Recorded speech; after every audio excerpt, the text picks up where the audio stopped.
జై శ్రీరామ్. మనల్ని మనమే మోసం చేసుకుంటే సాక్షాత్తు ఆ శ్రీహరి కూడా రక్షించడు లేడు అని మన వేదం చెప్తుంది. ఏ విధంగా అంటే మనము ఈ ఉచిత పథకాల గుండా మనం ఎప్పుడైతే దాంట్లో స్వీకరించినామో మనల్ని మనమే మోసగించుకున్నట్లయితుంది. అదే అది తిరస్కరించితే కదా మనకు న్యాయం జరుగుతుంది.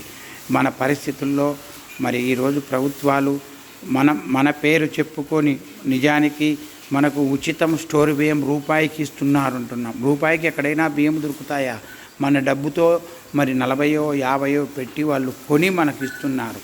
ఇప్పుడున్న పరిస్థితుల్లో మరి ఉచిత బస్సులు అంటున్నారు. ఎవరికి ఉచితము? ఉన్నవారికా లేని వారికా తెలియడం లేదు.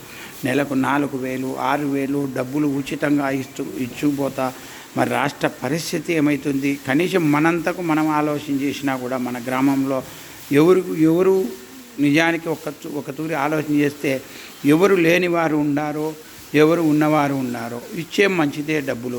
కానీ వాళ్ళకు ఉపాధి కలగజేసేదానికి మరి ఏదైనా ఆలోచన చేయాలి కదా. మరి ఎప్పుడో పనులు ఒక డ్యాము 500 కోట్లు 600 కోట్లు ఖర్చు పెట్టి పని చేసినారు.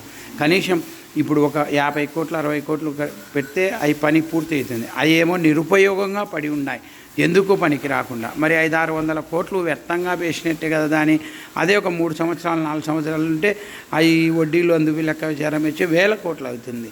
అట్లాంటి ఏదైనా పనులు చేస్తే రాష్ట్రం ముందుకు పోతుంది. ఏదైనా రోడ్లు కానీ మెడికల్ కానీ విద్య కానీ ఏదైనా అటువంటి ఏదైనా చేస్తే మంచిది కదా.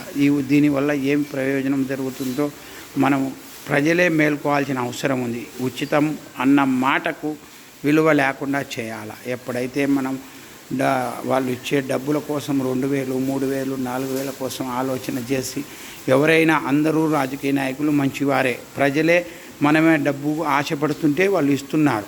నిజానికి వాళ్ళు కూడా మనుషులే, మన వాళ్ళు మన బంధువులే కదా. వాళ్ళు నిజాయితీగానే పరిపాలన చేయాలనుకుంటారు.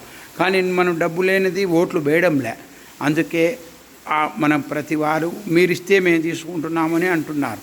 కానీ వాళ్ళు ఇవ్వవద్దు, మనం తీసుకోవద్దు. తిరస్కరణ ప్రజల్లోనే వ్యతిరేకత రావాలి. అప్పుడే ఏదైనా మంచి జరుగుతుంది. జై శ్రీరామ్, జై శ్రీరామ్.